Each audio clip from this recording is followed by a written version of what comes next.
Commercial cylinder ಅಭಾವದ ನಡುವೆ ಬಳಕೆದಾರರಿಗೆ ಮತ್ತೊಂದು ಶಾಕ್ ಎದುರಾಗಿದೆ. ಪಶ್ಚಿಮ ಏಷ್ಯಾದಲ್ಲಿ ಉಲ್ಬಣಗೊಂಡಿರುವ ಸಂಘರ್ಷದ ಹಿನ್ನೆಲೆ ಜಾಗತಿಕ ತೈಲ ಬೆಲೆ ಏರಿಕೆಯಾಗಿರುವ ಕಾರಣ ಇಂದಿನಿಂದ ವಾಣಿಜ್ಯ ಬಳಕೆಯ ಎಲ್ಪಿಜಿ ಸಿಲಿಂಡರ್ಗಳ ಬೆಲೆಯಲ್ಲಿ ರು ಹೆಚ್ಚಳವಾಗಿದೆ. ಇದಕ್ಕೂ ಮೊದಲು ಮಾರ್ಚ್ 1ರಂದು 19 ಕೆಜಿ ಸಿಲಿಂಡರ್ ಬೆಲೆ ರು ಏರಿಕೆಯಾಗಿತ್ತು. ಯುದ್ಧದ ಕಾರಣಕ್ಕೆ ಭಾರತಕ್ಕೆ ಇಂಧನ ಸರಬರಾಜಿನಲ್ಲಿ ವ್ಯತ್ಯಯ ಉಂಟಾಗಿ ಹೋಟೆಲ್ಗಳು ಮತ್ತು ರೆಸ್ಟೋರೆಂಟ್ಗಳಿಗೆ ಎಲ್ಪಿಜಿ ಪೂರೈಕೆ ಬಹಳ ವ್ಯತ್ಯಾಸವಾಗಿ ಉದ್ಯಮಿಗಳು ತೀವ್ರ ಸಂಕಷ್ಟಕ್ಕೆ ಸಿಲುಕಿರುವ ನಡುವೆ ಸಿಲಿಂಡರ್ ದರ ಹೆಚ್ಚಳ ಗಾಯದ ಮೇಲೆ ಬರೆ ಎಳೆದಂತಾಗಿದೆ. ಪಶ್ಚಿಮ ಏಷ್ಯಾದ ಸಂಘರ್ಷದಿಂದ ಜಾಗತಿಕ ತೈಲ ಬೆಲೆ ಸುಮಾರು 50% ಏರಿಕೆಯಾಗಿದೆ.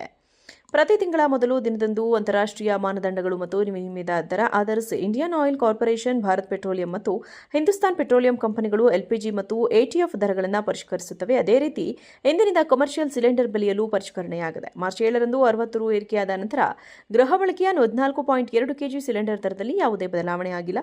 ಸದ್ಯ ಹೆಚ್ಚಳವಾಗಿರುವುದು ಕಮರ್ಷಿಯಲ್ ಸಿಲಿಂಡರ್ಗಳ ದರ ಮಾತ್ರವಾಗಿದೆ. ಫೆಬ್ರವರಿ 28ರಂದು ಇರಾನ್ನ ಸುಪ್ರೀಂ ಲೀಡರ್ ಅಲಿ ಖಾಮೆನಿ ಸಾವಿನ ನಂತರ ಪರಿಸ್ಥಿತಿ ಗಂಭೀರಗೊಂಡಿದೆ. ಇದರ ಪರಿಣಾಮವಾಗಿ ಹೋರ್ಮುಜ್ ಸಮುದ್ರ ಮಾರ್ಗದ ಮೂಲಕ ಸಾಗುವ ಜಾಗತಿಕ ತೈಲ ಸಾಗಾಟಕ್ಕೂ ಅಡ್ಡಿಯಾಗಿದೆ.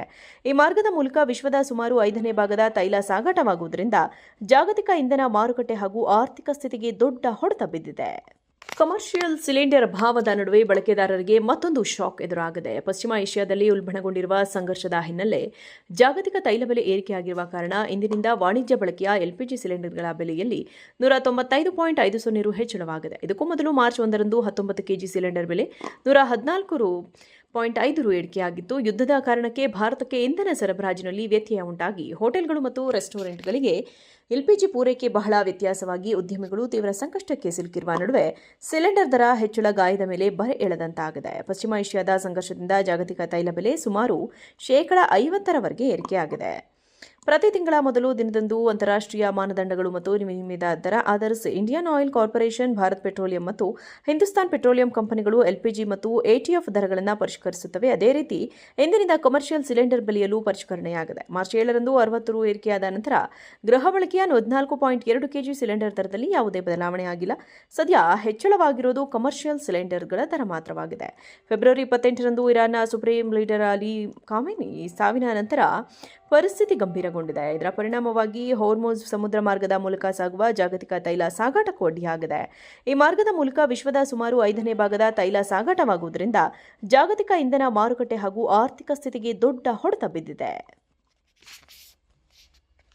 ಕಮರ್ಷಿಯಲ್ ಸಿಲಿಂಡರ್ ಅಭಾವದ ನಡುವೆ ಬಳಕೆದಾರರಿಗೆ ಮತ್ತೊಂದು ಶಾಕ್ ಎದುರಾಗಿದೆ. ಪಶ್ಚಿಮ ಏಷ್ಯಾದಲ್ಲಿ ಉಲ್ಬಣಗೊಂಡಿರುವ ಸಂಘರ್ಷದ ಹಿನ್ನೆಲೆ ಜಾಗತಿಕ ತೈಲ ಬೆಲೆ ಏರಿಕೆಯಾಗಿರುವ ಕಾರಣ ಇಂದಿನಿಂದ ವಾಣಿಜ್ಯ ಬಳಕೆಯ ಎಲ್ಪಿಜಿ ಸಿಲಿಂಡರ್ಗಳ ಬೆಲೆಯಲ್ಲಿ ರು ಹೆಚ್ಚಳವಾಗಿದೆ. ಇದಕ್ಕೂ ಮೊದಲು ಮಾರ್ಚ್ 1ರಂದು 19 ಕೆಜಿ ಸಿಲಿಂಡರ್ ಬೆಲೆ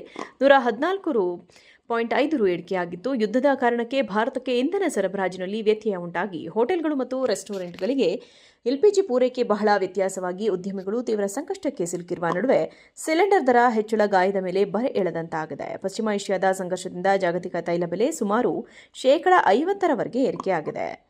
ಪ್ರತಿ ತಿಂಗಳ ಮೊದಲು ದಿನದಂದು ಅಂತಾರಾಷ್ಟ್ರೀಯ ಮಾನದಂಡಗಳು ಮತ್ತು ವಿನಿಮಯದ ದರ ಆಧರಿಸಿ Indian oil corporation, Bharat petroleum ಮತ್ತು ಹಿಂದೂಸ್ತಾನ್ ಪೆಟ್ರೋಲಿಯಂ ಕಂಪನಿಗಳು ಎಲ್ಪಿಜಿ ಮತ್ತು ಎಟಿಎಫ್ ದರಗಳನ್ನು ಪರಿಷ್ಕರಿಸುತ್ತವೆ. ಅದೇ ರೀತಿ ಇಂದಿನಿಂದ ಕಮರ್ಷಿಯಲ್ ಸಿಲಿಂಡರ್ ಬೆಲೆಯಲ್ಲೂ ಪರಿಷ್ಕರಣೆಯಾಗಿದೆ. ಮಾರ್ಚ್ 7ರಂದು ರು ಏರಿಕೆಯಾದ ನಂತರ ಗೃಹ ಬಳಕೆಯ 14.2 ಕೆಜಿ ಸಿಲಿಂಡರ್ ದರದಲ್ಲಿ ಯಾವುದೇ ಬದಲಾವಣೆ ಆಗಿಲ್ಲ. ಸದ್ಯ ಹೆಚ್ಚಳವಾಗಿರುವುದು ಕಮರ್ಷಿಯಲ್ ಸಿಲಿಂಡರ್ಗಳ ದರ ಮಾತ್ರವಾಗಿದೆ.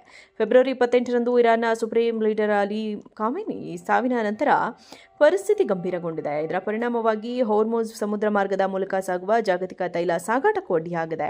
ಈ ಮಾರ್ಗದ ಮೂಲಕ ವಿಶ್ವದ ಸುಮಾರು 5ನೇ ಭಾಗದ ತೈಲ ಸಾಗಾಟವಾಗುವುದರಿಂದ ಜಾಗತಿಕ ಇಂಧನ ಮಾರುಕಟ್ಟೆ ಹಾಗೂ